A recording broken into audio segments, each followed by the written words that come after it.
anak tunggal seorang dukun, cerpen Baron Yudo Negoro. Saat Gofur celaka, orang-orang bilang akulah penyebabnya. Mereka tak menuduh langit muram atau tanah licin karena hujan semalam. Mereka melirik garis nasib yang melekat padaku, warisan yang tak pernah kuminta. Maka dari itu, aku tidak kaget karena tuduhan itu merupakan rutinitas. Aku memasukkan barang-barang seperlunya ke dalam tas. Di luar, langit mendung, angin menggetarkan kusen jendela. Napas ibu pendek-pendek di kamar, seperti aku ke rumah sakit sebentar, kataku di ambang pintu. Ibu terkulai di kasur, tubuhnya begitu kurus hingga hampir menyatu dengan spray. Aku menunggu dan yang keluar darinya bukan jawaban, tapi batuk nyaring. Ke Gofur. Akhirnya ia bertanya. Aku mengangguk. Ibuku diam, lalu perlahan ia menitikkan air mata. Aku mendekat, menyentuh, meremas tangannya sebagai tanda sayang. Orang bilang, nasib itu nurun, katanya dengan pelan. Tapi kadang bukan cuma nasib yang diwariskan. Maafkan ibu, Nduk. Dadaku sesak, tapi aku tak menjawab. Aku hanya memandangi jemari kurusnya, jemari yang dulu sering mengelus lembut rambutku. Aku lahir dalam keadaan yang telah ditentukan. Aku tak memilih siapa ibuku, tak memilih nasib yang digantungkan orang di punggungku. Ibuku dukun, dan aku tumbuh dalam tatapan waspada orang-orang. Dalam gunjingan yang sebaiknya tidak kau dengar, dan dalam jarak yang mereka bikin tanpa pernah menyebut alasannya. Ada waktu di mana duniaku masih menyenangkan. Saat bocah, aku masih bisa berlari tanpa beban di pebantang sawah. Aku ingat tawa teman-temanku, lumpur di kaki, dan suara jangkrik di semak-semak kala senja turun. Saat itu, orang-orang masih baik sama ibuku, sering bertamu ke rumah berbagi keluh kesah. Aku pernah mengintip dari celah pintu saat seorang pria datang, duduk di tikar yang terkoyak. Toko sepi, Mbok. Seminggu, tapi tak laku satupun. Di hadapannya, ibu mengangguk tanpa banyak bicara. Tangannya mengaduk melati dalam mangkuk tanah liat. Rumah kami kecil dan lembab, dengan topeng-topeng kayu menggantung di dinding. Bau bunga bercampur minyak menguar di udara. Di siku tembok, rak kayu dipenuhi botol-botol kaca, berisi cairan merah pekat, hijau lendir, ada pula yang keruh. Sebelum pria itu pamit, seorang perempuan muncul di pintu.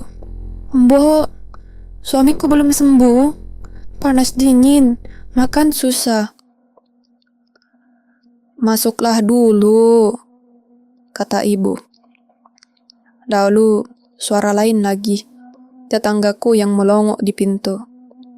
Mbok, pinjam gendis sebentar. Anak-anak numbuk padi. Ibuku menoleh ke arahku, seakan sudah tahu bahwa sedari tadi aku mengintip. Pergilah, katanya. Begitulah, orang-orang meminta, berharap, memohon, tetapi karena satu sebab, mereka memutuskan menjauhi kami. Saat aku 17 tahun, kepala dusun mati mendadak. Ia wafat hanya beberapa hari setelah terang-terangan menolak bantuan ibuku. Tak butuh waktu lama, masyarakat menghubungkan dua hal itu, merangkai prasangka yang hanya masuk akal dalam pikiran mereka sendiri. Nama ibuku menjadi bisikan, lalu berubah menjadi tuduhan. Suatu malam, derap langkah menggetarkan tanah berbatu. Sinar obor berkedip-kedip di halaman, bayangan kerumunan orang melekat di dinding rumah kami. Aku mengintip dari balik jendela. Jantungku berdebar-debar. Sekujur badanku gemetaran. Keluar! Usir dari dusun! Dukun santet! Teriakan mereka beradu dengan desir angin. Dedaunan kebun pisang di seberang mengepak-ngepak. Aku melihat ibu melewati pintu kamarku. Aku menyusul, berdiri ketakutan di punggungnya saat ia mengulurkan tangan ke gagang pintu. Engsel-engsel berkarat merintih. Pintu terbuka. Orang-orang tercengang, menatap ibu seperti menatap hantu-hantu kuno. "Ada apa malam-malam begini?" tanyanya dengan datar, tanpa gentar. Tidak ada jawaban. Hanya dengus napas, desis percakapan, dan gerak-gerik tak nyaman. Lalu mereka mundur, bubar. Sejak malam itu, orang-orang berjalan memutar, tidak lagi melewati pekarangan rumah kami. Teman-teman yang dulu biasa memanggilku berpaling, tak lagi menganggapku ada. Sawah kami dibiarkan terbengkalai, tak ada buruh yang berselera menggarapnya. Di pasar, di jalan, di balik pintu-pintu yang setengah tertutup, orang-orang bergunjing. Usiaku 20 saat mengenal Gofur. Ia dokter magang di puskesmas desa. Kami bertemu saat aku mengantar jamu pesanan pegawai puskesmas. Jamu buatan ibuku, yang diam-diam dikonsumsi orang-orang. Setiap aku datang, Gofur berlari menghampiri dan menurunkan karung-karung dari sepeda motorku. Kadang ia menawariku duduk di teras puskesmas, berbagi teh hangat di sela-sela jam praktik. Percakapan kami dimulai dengan hal ringan, tentang desa, tentang kota asalnya, dan tentang tingkah lucu pasien-pasien. Lalu percakapan itu tumbuh perlahan-lahan seperti sesuatu yang tak terhindarkan. Entah sejak kapan aku mulai bicara lebih banyak ketimbang biasanya, dan aku mulai percaya bahwa mungkin untuk sekali itu, aku bukan orang yang diwarisi sesuatu yang tak aku minta. "Apa tidak takut?" tanyaku suatu siang saat kami semakin dekat. Takut apa? Aku mengangkat bahu. Tahu sendiri, orang sini apa-apa dikaitkan. Ia menghela nafas, memandang bangkai ambulans yang terparkir di depan kebun tebu. Aku tidak mendengar kata orang. Aku ingin percaya. Aku ingin merasa bahwa kedekatan kami bukanlah bahaya. Namun, suara-suara masa lalu selalu di belakang telingaku, tak bisa dibungkam. Dan kemudian, Gofur terjatuh. Ia sedang menambal atap puskesmas saat kakinya terpeleset.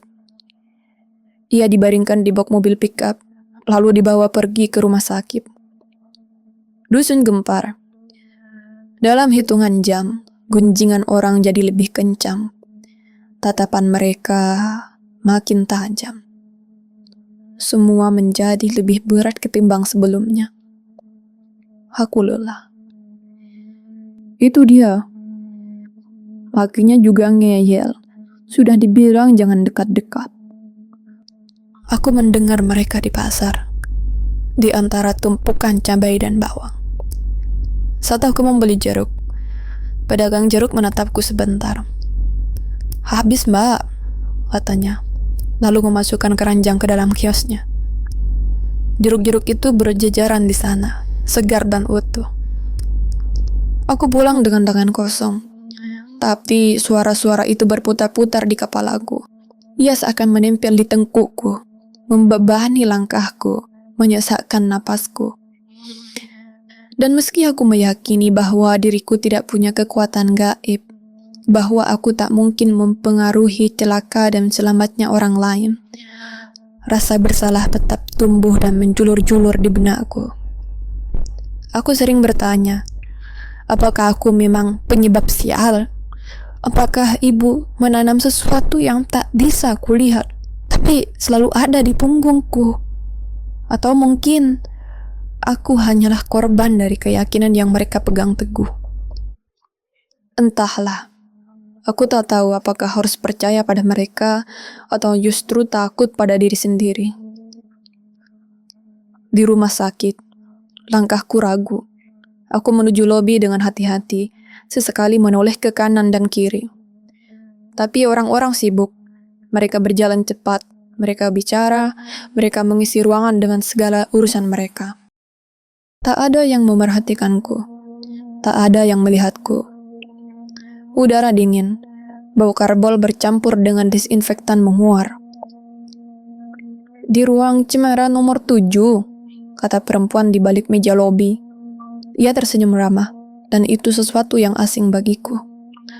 Di dalam ruangan, Wafur terkulai di ranjang, kakinya terbungkus gips.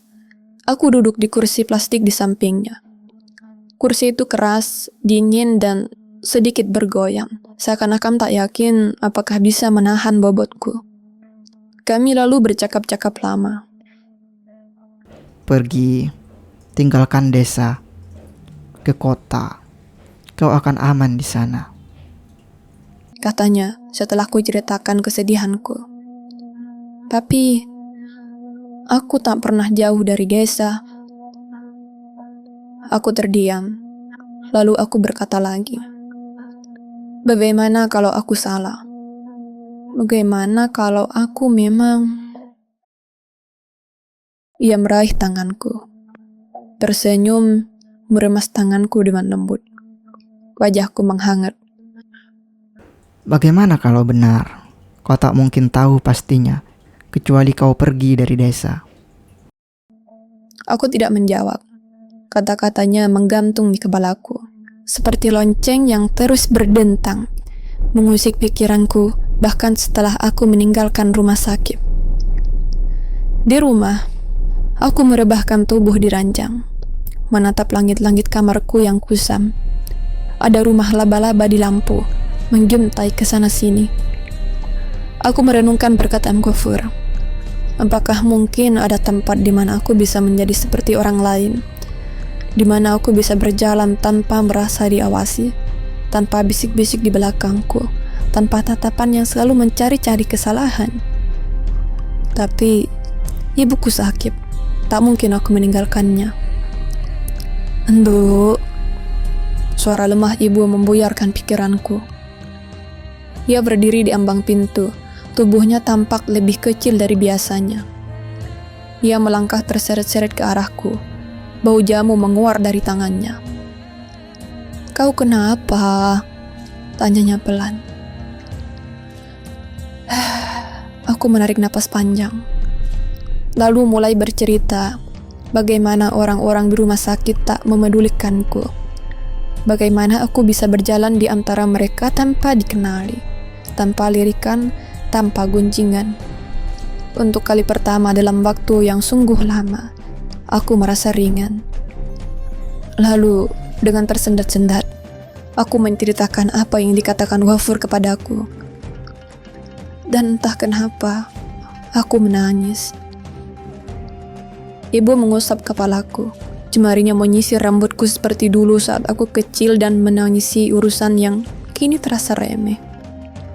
"Aku ingin seperti orang lain," kataku sambil sesenggokan. Ibu tidak menjawab. Ia membiarkan tangisku mereda, membiarkanku menyerap setiap detik dari pelukannya. "Pergilah, kau lulusan SMA. Cari kerja, ke Semarang, atau ke Ungaran. Ada pabrik di sana." "Tapi..." "Tak ada tapi. Aku baik-baik saja." Ia menarik sesuatu dari kutangnya. Lembar-lembar uang yang digulung dan diikat karet. Tangisanku menjadi-jadi dan aku mendekapnya erat.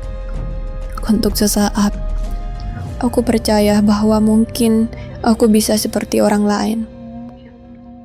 Aku berkemas-kemas malamnya, berbaring di ranjang, tapi tak bisa tidur. Malam terasa panjang dan sunyi, seakan waktu menolak bergerak, seakan rumah ini tahu bahwa esok aku akan pergi. Aku menutup mata, dan ingatan di suatu masa yang sangat jauh tiba-tiba berkelebat. Aku menyusuri jalanan desa di sore hari, dan teman-teman memanggilku, dan aku menghampiri, dan kami menumbuk padi bersama di pekarangan rumah tetangga.